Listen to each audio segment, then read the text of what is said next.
ekhaya ndiyabulisa Bulelani Mabhokela from Zukhali Media andihamba ndodwa ndihamba negqiza laseZukhali Media silapha ke kwi-African Legend apha ecaleni kwam ke sihleli ke nemvumi esiyaziyo kweli loMzantsi Afrika uMr Madikizela. Njani sen?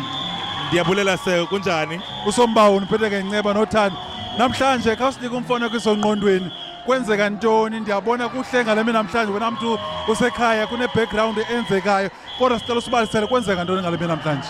Namhlanje mthathazi wami ngumhla omkhulu apho kuwongwa elinye igqala lalapha kweli leMpuma Koloni uSisikhanyisa Nkantso Sabuka uba siyamazi ke from Youth Mission up until amaqoqo wakhe amaninzi ndingomnye ofumene inyweba yokusebenza naye for about 11 years ndisebenza as i-backing vocalist yakhe.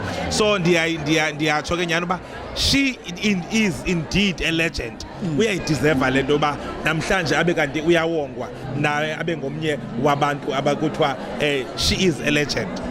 Ndakhe ukubone kwiividiyo zakhe ezingaphambili ubhekisha phaya. Uqale nini ungena kule industry umama uKhanyisa?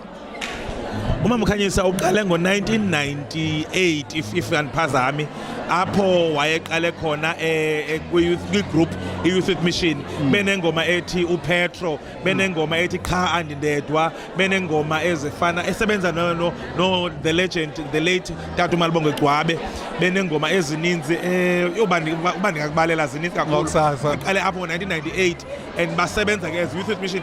Nam ndingathi ke ndibe nenhlanhla nam because ndiqale ukungena kubo ndabandi-introducer kwi-Youth Mission before ndisebenza noSisikhanyisa.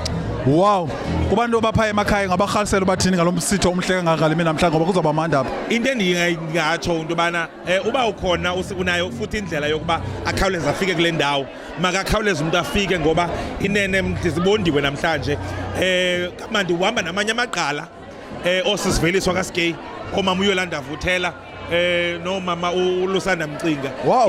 Inene ityebile. All right ke umbukele ekhaya uhlale njalo ke usabukele. Inkosi kakhulu.